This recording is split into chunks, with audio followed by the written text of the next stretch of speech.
నమస్కారం. ఘంటారావానికి స్వాగతం. ముందుగా ప్రధాన అంశాలు. నేడు మోదీ నాయకత్వానికి ఎన్డీఏ ఎంపీల ఆమోద ముద్ర. తర్వాత రాష్ట్రపతికి మద్దతు లేఖల సమర్పణ.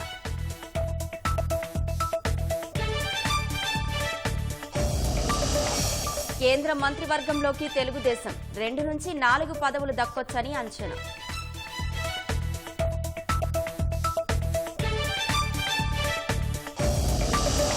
నూతన సీఎస్గా పరిశీలనలో నీరబ్ కుమార్ ప్రసాద్ పేరు. నేడు నియామక ఉత్తర్వులు జారీ చేసే అవకాశం.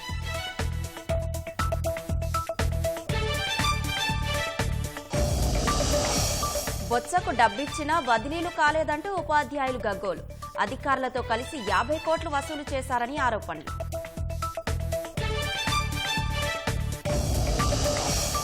ఈఏపీ సెట్ ఫలితాల విడుదలలో జాప్యంతో విద్యార్థుల్లో ఆందోళన. చదువుపై తీవ్ర ప్రభావం పడుతుందని ఆవేదన.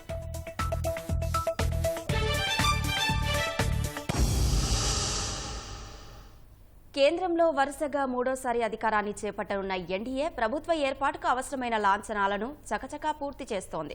ప్రధాని నరేంద్ర మోదీని ఎన్డీఏ పక్షనేతగా ఎన్నుకునేందుకు ఎన్డీఏ తరపున తాజా ఎన్నికల్లో గెలిచిన ఎంపీలంతా ఢిల్లీలో పాత పార్లమెంటు భవనంలోని సెంట్రల్ హాల్లో నేడు సమావేశం కానున్నారు. ఈ భేటీలో మోదీ నాయకత్వానికి లాంఛనంగా ఆమోదముద్ర వేయనున్నారు. ఈ నెల 9న మోదీ ప్రమాణం చేయనుండగా కేబినెట్లో మిత్రపక్షాలకు ఏ పదవులు ఇవ్వాలి, పార్టీ నుంచి ఎవరెవరిని తీసుకోవాలనే అంశం పై భాజపా అగ్రనేతలు సుదీర్ఘ మంతనాలు జరుపుతున్నారు. ప్రధానమంత్రిగా మోదీ మూడోసారి ప్రమాణం చేసేందుకు అవసరమైన లాంఛనాలు చకచకా జరుగుతున్నాయి. ఇవాళ ఎన్డీఏ ఎంపీల భేటీ నిర్వహించనున్నారు. విస్తృత స్థాయిలో జరిగే ఈ కార్యక్రమానికి హాజరయ్యేందుకు తెలుగుదేశం అధినేత చంద్రబాబు నాయుడు ఇప్పటికే ఢిల్లీకి చేరుకున్నారు. ఎన్డీఏ ఎంపీల భేటీలో 240 మంది భాజపా ఎంపీలతో పాటు Telugudesam, JDU, Shivsena, Ram Vilas Lok Janshakti, NCP, JDS, Janasena, Apnadal సహా ఇతర మిత్రపక్షాల ఎంపీలు, ఎన్డీఏ పార్టీల ముఖ్యమంత్రులు, ఉప ముఖ్యమంత్రులు పాల్గొంటారు. మోదీ నాయకత్వాన్ని సమర్థిస్తూ వారంతా ఏకగ్రీవ తీర్మానం చేరున్నారు. అనంతరం చంద్రబాబు బీహార్ సీఎం నితీష్ కుమార్ సహా పలువురు అగ్రనేతలతో కలిసి మోదీ రాష్ట్రపతి ద్రౌపది ముర్ముతో సమావేశమవుతారు. ఎన్డీఏకు మద్దతిస్తున్న ఎంపీల జాబితాను మద్దతు లేఖల్ని సమర్పిస్తారు. తన నేతృత్వంలో ప్రభుత్వ ఏర్పాటుకు అవకాశమివ్వాలని కోరతారు. ఎన్డీఏకు సంపూర్ణ మెజారిటీ ఉన్న నేపథ్యంలో ఆయన్ను సర్కార్ ఏర్పాటు కోసం రాష్ట్రపతి ఆహ్వానిస్తారు. ఆదివారం సాయంత్రం 6 గంటలకు మోదీ తన మంత్రివర్గ సభ్యులతో సహా ప్రమాణం చేసే అవకాశం ఉంది. మోదీ మంత్రివర్గంలో కూటమిలోని పార్టీలకు ఎన్ని మంత్రి పదవులు దక్కుతాయన్నది ఆసక్తికరంగా మారింది. రాజ్యాంగ నిబంధనల ప్రకారం లోక్సభ సంఖ్యాబలంలో 15% మంత్రివర్గంలో సభ్యులు ఉండొచ్చు. ప్రస్తుతం 81 మందిని అమాత్యులుగా తీసుకోవచ్చు. ప్రభుత్వ ఏర్పాటుకు అవసరమైన సంఖ్యాబలం భాజపాకు సొంతంగా లేదు కాబట్టి గత 2 దఫాలతో పోలిస్తే కేబినెట్లో మిత్రపక్షాలకు ఈసారి ప్రాధాన్యం పెరిగే అవకాశాలు ఉన్నాయి. మిత్రపక్షాల సంఖ్యాబలం ఆధారంగా ప్రధానమంత్రి వాటికి మంత్రి పదవులు కేటాయిస్తారా, లేదంటే మరేదైనా కొత్త ఫార్ములా అనుసరిస్తారా అన్న దానిపై ఉత్కంఠ నెలకొంది. గత 2 పర్యాయాలు మిత్రపక్షాలకు పౌర విమానయానం, ఉక్కు, ఆహార శుద్ధి, భారీ పరిశ్రమలు వంటి శాఖల్నే భాజపా కేటాయించింది. గతంలో సంకీర్ణ ప్రభుత్వాల సమయంలో వ్యవసాయం, గ్రామీణాభివృద్ధి, రైల్వే, టెలికాం, వాణిజ్యం, నౌకాయానం వంటి కీలక శాఖల్ని మిత్రపక్షాలకు ఇచ్చిన సందర్భాలు ఉన్నాయి. మరోవైపు టాప్ 4గా చెప్పుకునే హోం, ఆర్థికం, రక్షణ, విదేశీ వ్యవహారాల శాఖల్ని భాజపా తన వద్దే ఉంచుకోవడం ఖాయంగా కనిపిస్తోంది. ప్రస్తుత మంత్రివర్గంలో 22 మంది సార్వత్రిక సమరంలో ఓడిపోయారు. ఎన్నికలకు ముందే 10 మంది మంత్రులు వివిధ రాష్ట్రాల్లో ఎమ్మెల్యేలుగా గెలిచారు. ఈ నేపథ్యంలో ఈసారి కేంద్ర మంత్రివర్గం కొత్తవారితో సరికొత్త రూపు సంతరించుకునే అవకాశం ఉంది. సింధే వర్గానికి చెందిన శివసేన తరపున తన కుమారుడు 3 సార్లు ఎంపీ శ్రీకాంత్ సింధేను కాకుండా ఇతర సీనియర్ ఎంపీల్ని మంత్రి పదవుల కోసం పరిగణలోకి తీసుకోవాలని మహారాష్ట్ర సీఎం ఏక్నాథ్ సింధే భాజపాకు సూచించినట్లు తెలుస్తోంది. ప్రస్తుతం ఎన్డీఏలో భాజపా తర్వాత అత్యధిక సంఖ్యలో ఎంపీలు తెలుగుదేశానికే ఉన్నారు. ఆ పార్టీ సభ్యులకు మంత్రివర్గంలో సముచిత స్థానం దక్కుతుందనే అంచనాలు ఉన్నాయి. అయితే చంద్రబాబు నాయుడు రాష్ట్ర ప్రయోజనాలకే ఎక్కువ ప్రాధాన్యమిస్తుంటారని తెలుగుదేశం వర్గాలు గుర్తు చేస్తున్నాయి. మంత్రి పదవుల కేటాయింపు విషయాన్ని మోదీ నిర్ణయానికే వదిలిపెట్టి భవిష్యత్తులో రాష్ట్ర ప్రయోజనాల కోసం కేంద్రంపై ఆయన ఒత్తిడి తెచ్చేందుకు ఆస్కారం అధికంగా ఉందని పేర్కొంటున్నాయి. గతంలో తెలుగుదేశం పార్టీ వాజ్పేయి ప్రభుత్వంలో చేరకుండా స్పీకర్ పదవికే పరిమితమైన విషయాన్ని గుర్తు చేస్తున్నాయి. వ్యక్తిగత ప్రయోజనాల్ని పక్కనబెట్టి చంద్రబాబు రాష్ట్ర ప్రయోజనాలకు ప్రాధాన్యమివ్వడం 2014-18 మధ్య మోదీ చూశారని, ఎన్డీఏ నుంచి బయటకొచ్చిన తర్వాత కూడా భాజపా నేతలు ఆ విషయాన్ని పలు సందర్భాల్లో గుర్తు చేసుకున్నారని తెదేపా నాయకులు చెబుతున్నారు. చంద్రబాబు మరోసారి అదే పంథాను అనుసరించే అవకాశం ఉందని అంచనా వేస్తున్నారు. ఈసారి ఆయన అమరావతి, పోలవరం నిర్మాణంతో పాటు రాష్ట్రానికి మౌలిక వసతులు, కేంద్ర ప్రభుత్వ ప్రాజెక్టుల కోసం ఒత్తిడి చేయడానికి వెనకాడబోరని వివరిస్తున్నారు. అందుకే మంత్రి పదవుల కోసం తన అమ్ముల పొదిలోని అస్త్రాల్ని వృధా చేసుకోరని చెబుతున్నారు. తెలుగుదేశానికి ఉన్న సంఖ్యాబలాన్ని బట్టి 3 దాకా మంత్రి పదవులు రావొచ్చని అంచనా వేస్తున్నారు. మరోవైపు బీహార్కు ప్రత్యేక హోదా ఇవ్వాలని భాజపాను జేడీయూ డిమాండ్ చేసే అవకాశాలు కనిపిస్తున్నాయి. మిత్రపక్షాలకు కేంద్ర మంత్రి పదవుల పంపకంపై అమిత్ షా, రాజ్నాథ్ సింగ్ సహా భాజపా అగ్రనేతలు జేపీ నడ్డా ఇంట్లో సమావేశమై సమాలోచనలు జరిపారు. బిఎల్ సంతోష్, సురేష్ సోని, అరుణ్ కుమార్, దత్తాత్రేయ, హుసబళే కూడా ఇందులో పాల్గొన్నారు. సార్వత్రిక ఎన్నికల్లో చరిత్రాత్మక విజయం సాధించిన తెలుగుదేశం కేంద్ర మంత్రివర్గంలో చేరనుంది. కనీసం 2 నుంచి గరిష్టంగా 4 స్థానాలు ఆ పార్టీ ఎంపీలకు లభించే అవకాశం ఉందని సమాచారం. తాజా లోక్సభ ఎన్నికల్లో విజయం సాధించిన ఎన్డీఏలో భాజపా తర్వాత తెలుగుదేశానికే అత్యధికంగా 16 స్థానాలు లభించాయి.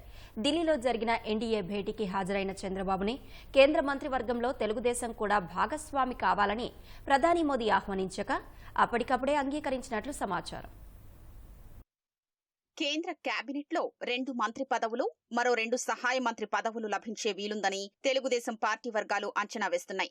ఎన్డీఏ నేతలతో కలిసి రాష్ట్రపతితో భేటీ అయ్యేందుకు గురువారం రాత్రి ఢిల్లీకి వెళ్లిన చంద్రబాబు మంత్రి పదవులు, శాఖల గురించి ఇవాళ భాజపా అగ్రనేతలతో చర్చించనున్నారు. ఈ నెల 9న మోదీతో పాటే తెలుగుదేశం సభ్యులు కూడా ప్రమాణ స్వీకారం చేసే అవకాశం ఉంది.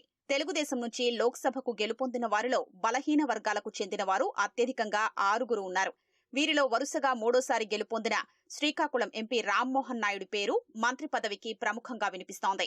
ఆయన తండ్రి దివంగత నేత ఎర్రన్నాయుడు కేంద్ర మంత్రిగా పనిచేశారు. చంద్రబాబుకు అత్యంత సన్నిహితుడు. ఆయన మరణం తర్వాత రామ్మోహన్ నాయుడు రాజకీయ రంగ ప్రవేశం చేశారు.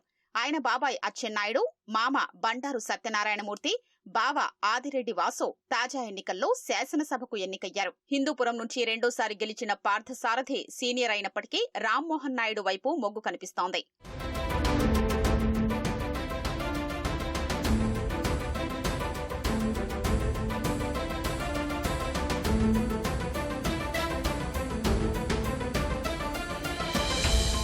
ఎస్సీ వర్గానికి చెందిన వారిలో 3 ఉండగా అందరూ తొలిసారి ఎన్నికైన వారే. వీరిలో అమలాపురం ఎంపీ హరీష్ మాథూర్ లోక్సభ స్పీకర్ గా పనిచేసిన దివంగత బాలయోగి కుమారుడు. గత ఎన్నికల్లో ఓడిపోయిన హరీష్ ఈసారి విజయం సాధించారు. మిగిలిన ఇద్దరు పదవీ విరమణ చేసిన ఐపీఎస్ అధికారి కృష్ణప్రసాద్, రిటైర్ అయిన ఐఆర్ఎస్ అధికారి ప్రసాద్ రావు. వివిధ సమీకరణాలతో పాటు రాయలసీమ నుంచి ప్రాతినిధ్యం వహిస్తున్న ప్రసాద్ రావు వైపు కొంత మొగ్గు ఉండొచ్చన్న భావన పార్టీ వర్గాల్లో ఉంది. మిగిలిన 2 ప్రధాన వర్గాల్లో గుంటూరు, నర్సరావుపేట నుంచి గెలుపొందిన పెమ్మసాని చంద్రశేఖర్, లావు శ్రీకృష్ణదేవరాయల నుంచి ఒకరు, నెల్లూరు, నంద్యాల నుంచి విజయం సాధించిన వేమిరెడ్డి ప్రభాకర్ రెడ్డి, బైరెడ్డి శబరి నుంచి మరొకరిని పరిశీలించే అవకాశం ఉందని పార్టీ వర్గాల్లో ప్రచారం జరుగుతోంది. 4 పదవులు కాకుండా డిప్యూటీ స్పీకర్ వంటి పదవి తీసుకోవలసి వచ్చినా సమీకరణాలు కొంతమేర మారతాయి. జనసేన నుంచి 2 లోక్సభ సభ్యులు ఉండగా వారిలో మచిలీపట్నం నుంచి గెలుపొందిన బాలశౌరి సీనియర్. 3వ లోక్సభకు ప్రాతినిధ్యం వహిస్తున్నారు. జనసేనకు అవకాశం వస్తే సహజంగానే బాలశౌరి పేరు పరిశీలనకొస్తుంది. భాజపా నుంచి 3 గెలుపొందగా వీరిలో పార్టీ రాష్ట్ర అధ్యక్షురాలైన కేంద్ర మాజీ మంత్రి పురంధేశ్వరి, గతంలో 2 రాజ్యసభకు ప్రాతినిధ్యం వహించిన సీఎం రమేష్ పేర్లు పరిశీలనలో ఉంటాయి. తెలుగుదేశం ప్రధాన కార్యదర్శి లోకేష్ రాష్ట్ర మంత్రివర్గంలో చేరనున్నారు. ఆయనకు ప్రాధాన్యమున్న మంత్రిత్వ శాఖల బాధ్యతలు అప్పగించే అవకాశం ఉంది. ఈ మేరకు తెదేపా అధినేత చంద్రబాబు నిర్ణయం తీసుకున్నట్లు సమాచారం.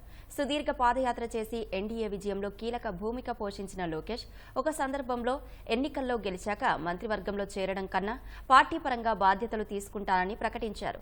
తాజాగా ఓట్ల లెక్కింపు ముగిశాక విలేకరులతో మాట్లాడుతూ పార్టీ ఏ నిర్ణయం తీసుకున్నా శిరస వహిస్తానన్నారు. ఈ నేపథ్యంలో మంత్రివర్గంలో లోకేష్ చేరతారా లేదా అన్న దానిపై పార్టీ వర్గాల్లో 2 రోజులుగా చర్చ జరుగుతోంది. తాజాగా పార్టీ అధినేత చంద్రబాబు స్పష్టత ఇచ్చినట్లు సమాచారం. బయట ఉంటే కీలక విధాన నిర్ణయాలు వాటి అమల్లో భాగస్వామ్యం ఉండదన్న ఉద్దేశంతోనే మంత్రివర్గంలోకి తీసుకోవాలన్న నిర్ణయానికి వచ్చినట్లు తెలిసింది. రాష్ట్ర ప్రభుత్వ ప్రధాన కార్యదర్శిగా సీనియర్ ఐఏఎస్ నీరబ్ కుమార్ ప్రసాద్ నియమితులయ్యే అవకాశం ఉంది. కొత్త సీఎస్గా ఆయన పేరు పరిశీలనతో ఉన్నట్లు సమాచారం. బుధవారం ఆయన ఉండవల్లి నివాసంలో తెలుగుదేశం అధినేత చంద్రబాబును మర్యాదపూర్వకంగా కలిసి వెళ్లారు. 1987 బ్యాచ్కు చెందిన నీరబ్ కుమార్ ప్రసాద్ ప్రస్తుతం రాష్ట్ర పర్యావరణ, అటవీ, శాస్త్ర సాంకేతిక శాఖ ప్రత్యేక ప్రధాన కార్యదర్శిగా పనిచేస్తున్నారు. సీఎస్గా ఆయన నియామకంపై నేడు ఉత్తర్వులు వెలువడే అవకాశం ఉంది. ప్రస్తుత సీఎస్ కేఎస్ జవహర్ రెడ్డి గురువారం సెలవుపై వెళ్లారు. ఆయన జూన్ నెలాఖరుకు పదవీ విరమణ చేయనున్నారు.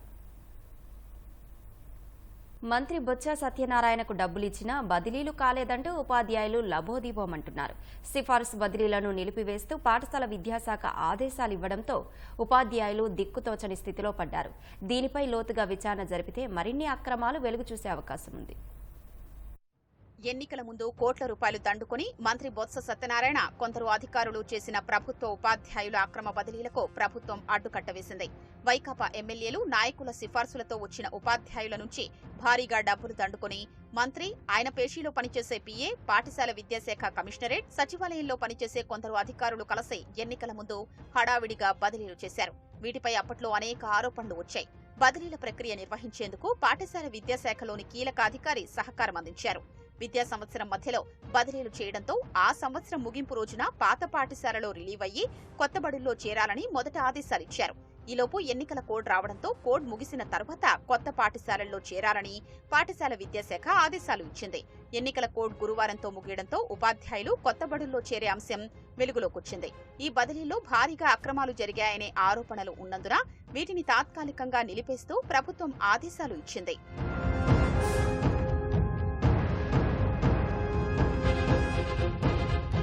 రాజకీయ సిఫార్సు బదిలీలకు ఒక్కో ఉపాధ్యాయుడు 3 నుంచి 6 లక్షల రూపాయల వరకు ఖర్చు పెట్టారు. వివిధ కారణాలతో పట్టణాలు, నగరాలకు సమీపంలోకి వచ్చేందుకు ఈ బదిలీల్ని ఆశ్రయించారు. మంత్రి, ఆయన పేషీలోని పీఏ, కొందరు అధికారులు కలిసి దాదాపు 50 కోట్లు ఈ బదిలీలో దండుకున్నట్లు ఆరోపణలు ఉన్నాయి. బదిలీలు నిలిచిపోవడంతో డబ్బులు పోయాయి. బదిలీలు ఆగిపోయాయని బాధిత ఉపాధ్యాయులు ఆందోళన చెందుతున్నారు. రాష్ట్ర వ్యాప్తంగా దాదాపు 2000 మంది వరకు ఉపాధ్యాయులు బదిలీల కోసం డబ్బును చెల్లించినట్లు ప్రచారం సాగుతోంది. ఇందులో 1400 మందికి మాత్రమే బదిలీలు చేశారు. వీరిలోనూ కొందరికి పోస్టులు లేకుండా పోయాయి. డబ్బులు ఇచ్చినా బదిలీలు కాని కొందరు ఉపాధ్యాయులు ఇవాళ విజయవాడలో ఆందోళన చేసేందుకు సిద్ధమయ్యారు. ప్రకాశం బ్యారేజీ సమీపంలో సమావేశం నిర్వహిస్తున్నట్లు బాధిత ఉపాధ్యాయ సంఘం తరపున ప్రకటన విడుదల చేశారు.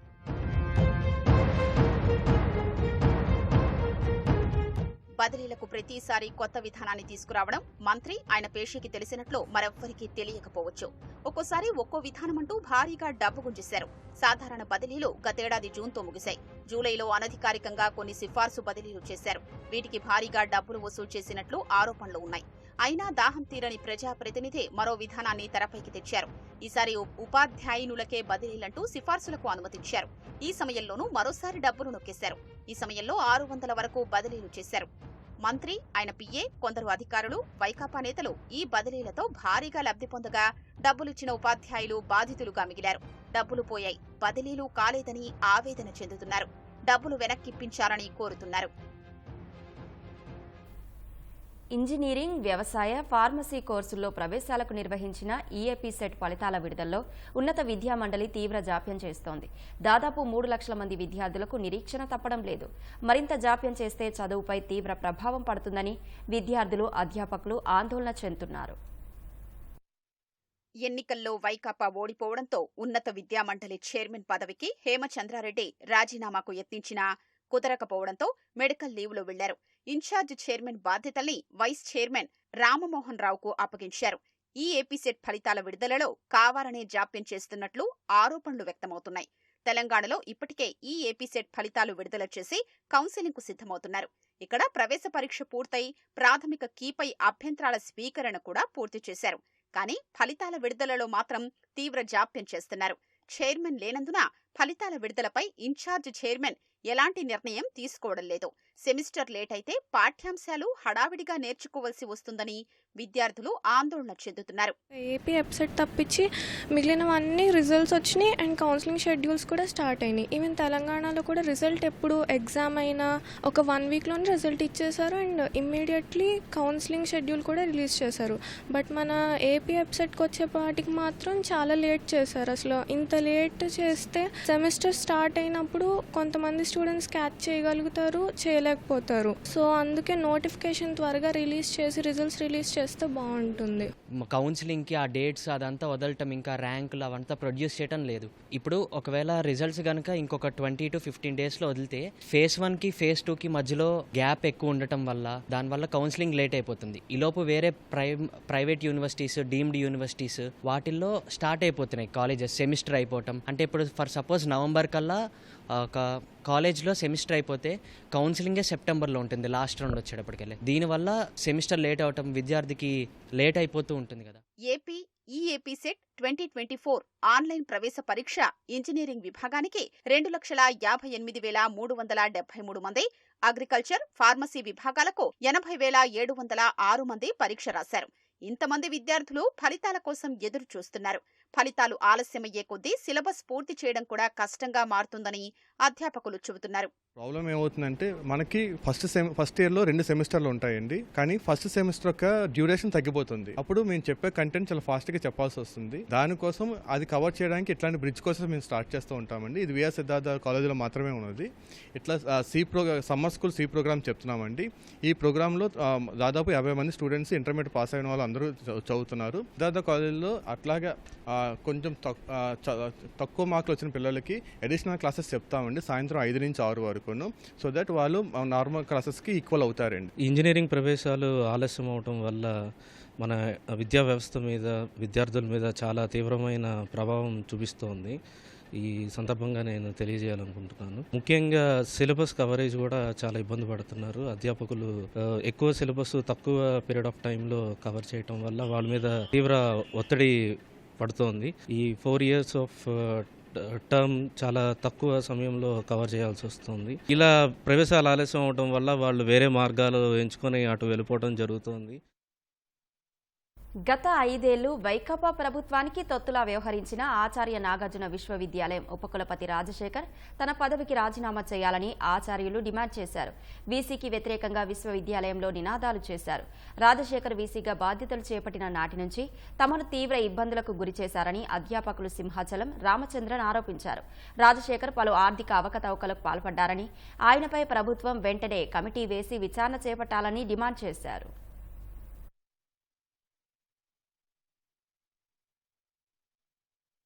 ముందున్నటువంటి గవర్నమెంట్లో మేము పడినటువంటి బాధల నుంచి, వాటన్నిటి నుంచి కూడా మాకు విముక్తి కలిగినందుకు మేము అందరం కూడా చాలా సంతోషిస్తున్నాం. 5 సంవత్సరాల నుంచి మేము అందరం ఒక 21 మంది ప్రొఫెసర్స్ మేము తిరిగిన దగ్గరికి తిరుగుతూనే ఉన్నాం. మా ప్రాబ్లమ్స్ మీద మమ్మల్ని మా అధికారులు, రిజిస్ట్రార్ కానీ, రెక్టార్ కానీ, వైస్ ఛాన్సలర్ కానీ ఏ రోజుని కూడా నాగార్జున యూనివర్సిటీలో ప్రొఫెసర్స్ని ఒక ప్రొఫెసర్స్గా చూసినటువంటి దాఖలాలు ఎప్పుడూ లేదు. మేము మీటింగ్కి రాకపోతే మాకు మేము జారీ చేస్తానంటారు, సంతకాలు పెట్టించుకుంటానంటారు. గత గవర్నమెంట్లో, తెలుగుదేశం గవర్నమెంట్లో మేము ఎప్పుడో 12 సంవత్సరాలు పనిచేసి మళ్ళీ తిరగతోడి ఈ గవర్నమెంట్లో మళ్ళీ రివోక్ చేస్తామని ఏది చేయకుండా పెండింగ్లో పెట్టడమే కాకుండా ఎంప్లాయీకి రైట్గా రావాల్సినటువంటి ఇంక్రిమెంట్ని కూడా ఆపిన చరిత్ర ఈ నాగార్జున యూనివర్సిటీలో ఎప్పుడు చూడలేదు.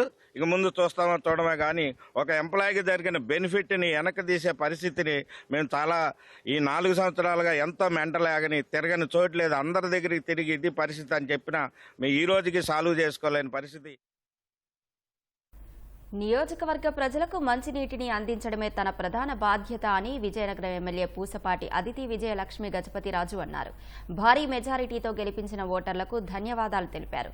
గత ప్రభుత్వ పాలనలో మున్సిపల్, పంచాయతీ అధికారులు తమ విధులు నిర్వర్తించలేదని విమర్శించారు. రాష్ట్రాన్ని కాపాడుకునేందుకు ఓటర్లు ఇతర జిల్లా, రాష్ట్రాలు, వివిధ దేశాల నుంచి వచ్చి తమ ఓటు హక్కును వినియోగించుకున్నారని పేర్కొన్నారు. ప్రజలంతా వైకాపాను వ్యతిరేకించారని, దౌర్జన్యాలు చేసే నాయకులను తమ ఓటు హక్కుతో బుద్ధి చెప్పారని తెదేపా జిల్లా అధ్యక్షుడు కిమిడి నాగార్జున అన్నారు. ఈ ప్రజలందరూ కలిసికట్టుగా ఈ తీర్పు ఇచ్చారు. ప్రజలు ఒక కంపారిజన్ చేశారు, వాళ్ళు గమనించారు. హైదరాబాద్ ఏ విధంగా చంద్రబాబు నాయుడు గారు ముఖ్యమంత్రి ఉన్నప్పుడు విజన్ 2020 ద్వారా ఏ విధంగా అక్కడ డెవలప్ చేశారు, ఆ రోజుల్లో వారు పెట్టిన విజన్ ఈ రోజు మనకి ఆ రిజల్ట్ కనిపిస్తుంది. అయితే ఈ విజన్ 2047 ఇంప్లిమెంట్ అవుతే మన ఆంధ్రప్రదేశ్ ఒక స్వర్ణ ఆంధ్రప్రదేశ్గా మారుతుంది అనేది ప్రజలకి అర్థమైంది. అలాగే నరేంద్ర మోదీ గారు మొత్తం భారతదేశం కోసం వికసిత భారత్ 2047 అనేది పెట్టారు. అయితే ఇవన్నిట్లో మన మెయిన్గా రివర్ లింకింగ్, ఏ విధంగా ప్రతి ఇంటికి, ప్రతి పొలంకి, ప్రతి ఇండస్ట్రీకి నీళ్ళు అనేది ఏ విధంగా అందించాలనేది ఒక ముఖ్యమైన ఎజెండా. అలాగే ఎలక్ట్రిసిటీ, ఏ విధంగా ఎనర్జీ అనేది మనం నాణ్యమైన క్వాలిటీ ఎనర్జీ, లో కాస్ట్ అండ్ క్వాలిటీ రెండు కలిసి ఉన్న ఎనర్జీ మనం ఎలాగ ఇవ్వాలనేది ఒకటి ఆలోచించారు. అలాగే ప్రతి ఇంటికి ఒక ఉద్యోగం ఏ విధంగా కల్పించాలనేది ఆలోచించారు. రైతుల కోసం లేటెస్ట్ టెక్నాలజీ ఎలాగ ఇంప్లిమెంట్ చేయాలనేది ఇవన్నీ ఆలోచించి ఏ విధంగా మన రాష్ట్రం ఒక పురోగతి పదంలోకి తీసుకువెళ్ళాలనేది ఒకటి ఆలోచించారు. ఇటువంటి విజయం సాధిస్తామని చెప్పి 5 సంవత్సరాల క్రితం ఎవరూ అనుకోలేదు. తెలుగుదేశం పార్టీ అయిపోయింది అని చెప్పి వైకాపా పార్టీ నాయకులందరూ కూడా హేళన చేయడం అనేది జరిగింది. కానీ చంద్రబాబు నాయుడు గారు మాత్రం ప్రజల తరపున నేనున్నాను, ప్రజల తరపునే నేను పోరాడుతాను, ఈ రాష్ట్రం నాశనం అయిపోతా ఉంది అంటే నేను ఊరుకునేది లేదు, ఈ రాష్ట్రాన్ని నేను కాపాడుతాను అని చెప్పి 70 సంవత్సరాల వయసు దాటినా కానివ్వండి, అతన్ని ఎన్నో రకాలుగా ఎంతో మంది మనోవేదనకు గురి చేసినా కానివ్వండి, ఎన్నో రకమైన ఇబ్బందులు పెట్టినా కానివ్వండి, అతను మాత్రం ప్రజల తరపున నిలిచారు, ప్రజలతోనే నడిచారు, ప్రజల కోసం కష్టపడ్డారు. ప్రజలంతా కూడా ఇది గుర్తించి ఆయన ముఖ్యమంత్రి అయితేనే మన రాష్ట్రం మళ్ళీ బాగుంటుంది అని చెప్పి గుర్తించడం వల్ల తెలుగుదేశం పార్టీకి కానివ్వండి, కూటమికి కానివ్వండి మళ్ళీ అధికారం ఇవ్వడం అనేది జరిగింది. అధికారం కోల్పోయిన 2 రోజులకే జగన్మోహన్ రెడ్డికి దాడులు, హింస గుర్తొచ్చాయని గుంటూరు జిల్లా జనసేన అధ్యక్షుడు గాదె వెంకటేశ్వరరావు మండిపడ్డారు. వైకాపా వారిపై దాడులు జరుగుతున్నాయని జగన్ చేసిన ట్వీట్పై ఆగ్రహం వ్యక్తం చేశారు. రౌడీలు, గూండాలను వైకాపాలో ఉంచుకొని ఇతర పార్టీలపై నిందలు వేయటాన్ని తప్పుపట్టారు. పోలీసుల్ని అడ్డగోలుగా వాడి ప్రతిపక్షాల్ని ఇబ్బంది పెట్టింది ఎవరని ప్రశ్నించారు. 5 ఏళ్లు పోలీస్ వ్యవస్థను ఏం చేసావో నీకు తెలీదా? ఏ రకంగా పోలీసుల్ని, ఉన్నత అధికారులను కూడా వాళ్ళ మనోధైర్యాన్ని దెబ్బతీసి నీ కార్యకర్తల్లాగా వాడుకుంటే వాళ్ళ పరిస్థితి ఏంటి? ఎలక్షన్ కోడ్ వచ్చిన దగ్గర నుంచి పోస్టింగ్ లేకుండా ఎంతమంది ఉన్నారు ఐపీఎస్లు? రేపు మా భవిష్యత్తు ఏంటో అని అర్థం కాకుండా ఇవాళ తిరుగుతున్నటువంటి ఐపీఎస్ ఆఫీసర్లు ఎంతమంది ఉన్నారు? ఒక ఐపీఎస్ అంటే ఐఏఎస్ ఆఫీసర్ పరిస్థితి ఏంటి? ఇవాళ ఈయన గారి టైంలో చాలా శాంతి భద్రతలు బాగున్నాయంట, ఈయన గారు అయిపోయిన 2 రోజులకే రక్షణ లేకుండా పోయిందంట. కోపోద్రేకాలకి లోనయ్యే టైం కాదు, కక్ష సాధింపులు చర్యలు తీసుకునేటటువంటి టైం కాదు. మాకు ఒక బాధ్యత ఇచ్చారు, ఇంత పెద్ద మ్యాండేట్ వచ్చిన తర్వాత అది బాధ్యతగా ఫీల్ అవుతున్నాం. మేము మా బాధ్యతని ఆంధ్ర రాష్ట్ర అభివృద్ధి కోసం, ఆంధ్ర రాష్ట్రంలో ఉన్నటువంటి యువత భవిష్యత్తు కోసం మేము వాడతాం తప్పితే వాళ్ళు అనుకున్నట్టుగా ఎక్కడ కూడా దాడులు, ప్రతి దాడులు ఉండవు అని క్లియర్ గా చెప్పాడు. విజయనగరం ప్రభుత్వ సర్వజన ఆసుపత్రి పేరు మారింది. గురువారం రాత్రి తెలుగుదేశానికి చెందిన నాయకులు, కార్యకర్తలు ఆసుపత్రికి చేరుకొని భవనం బోర్డుపై ఉన్న సర్వజన అక్షరాలను తొలగించి మహారాజా ప్రభుత్వ ఆసుపత్రి అని మార్చారు. గతంలో మహారాజా జిల్లా ఆసుపత్రి అని ఉండగా వైకాపా ప్రభుత్వం 2022 అక్టోబర్లో ఆ పేరును తొలగించి సర్వజన ప్రభుత్వ ఆసుపత్రిగా పేరు మార్చిన సంగతి తెలిసిందే. గత ఎన్నికల్లో తెలుగుదేశం పార్టీకి ఓటు వేశారన్న కారణంతో మంజూరైన రోడ్డును నిర్మించకుండా వైకాపా నాయకులు కక్ష సాధింపుతో అడ్డుకున్నారని ఇంద్రావతి గ్రామస్తులు ఆరోపించారు. అనంతపురం జిల్లా ఉరవకొండ మండలం నుంచి 6 కిలోమీటర్ల దూరంలో ఉన్న ఇంద్రావతి గ్రామానికి రహదారి శిథిలావస్థకు చేరడంతో గ్రామస్తులు తీవ్ర ఇబ్బందులకు గురయ్యారు. ఓట్ల లబ్ధి కోసం వైకాపా నాయకులు గతేడాది ఆ రోడ్డును నిర్మిస్తామని భూమి పూజ చేసి చేతులెత్తేశారు. తెదేపా అధికారంలోకి రావడంతో ఆ పార్టీ శ్రేణులు స్వచ్ఛందంగా గ్రామ రహదారిని ఆధునికీకరించుకున్నారు. గత ప్రభుత్వం మాకు పయ్యావుల కేశవ్ గారికి, తెలుగుదేశం పార్టీకి సానుభూతి ఉందని చెప్పి మా గ్రామం కక్ష సాధింపు చర్యలుగా మా గ్రామానికి ఓటే వేయలేకపోయారు. ఇప్పుడు తెలుగుదేశం పార్టీ అధికారంలోకి రావడంతో మా గ్రామంలో తెలుగుదేశం పార్టీ నాయకులు, కార్యకర్తలు అందరూ పయ్యావుల కేశవ్ గారి సహకారంతోనే మేమే గ్రామం రోడ్డుకున్న కంప చెట్లన్నీ పీక్కొని మేమే గ్రావెల్ దూరుకొని చదువు చేసుకోవడం జరుగుతుంది. నేడు రేపు రాయలసీమతో పాటు ప్రకాశం, నెల్లూరు జిల్లాలో అక్కడక్కడ పిడుగులతో కూడిన తేలికపాటి నుంచి మోస్తరు వర్షాలు కురిసే అవకాశం ఉందని విపత్తుల సంస్థ ఎండీ రోనంకి కూర్మనాథ్ తెలిపారు. ఉభయ గోదావరి జిల్లాలతో పాటు కృష్ణా, బాపట్ల, పల్నాడు జిల్లాలో తేలికపాటి వర్షాలు కురుస్తాయని తెలిపారు. ఉరుములతో కూడిన వర్షం పడేటప్పుడు ప్రజలు అప్రమత్తంగా ఉండాలని కూర్మనాథ్ సూచించారు. పొలాల్లో పనిచేసే వ్యవసాయ కూలీలు, కాపరులు చెట్లు, స్తంభాల కింద బహిరంగ ప్రదేశాల్లో ఉండరాదని సూచించారు. నిన్న సత్యసాయి జిల్లా నల్ల చెరువులో అత్యధికంగా 44 మిల్లీమీటర్ల వర్షపాతం నమోదైందన్నారు. తర్వాత స్థానాల్లో నెల్లూరు, మన్యం జిల్లా, తిరుపతి జిల్లాలు ఉన్నాయని తెలిపారు.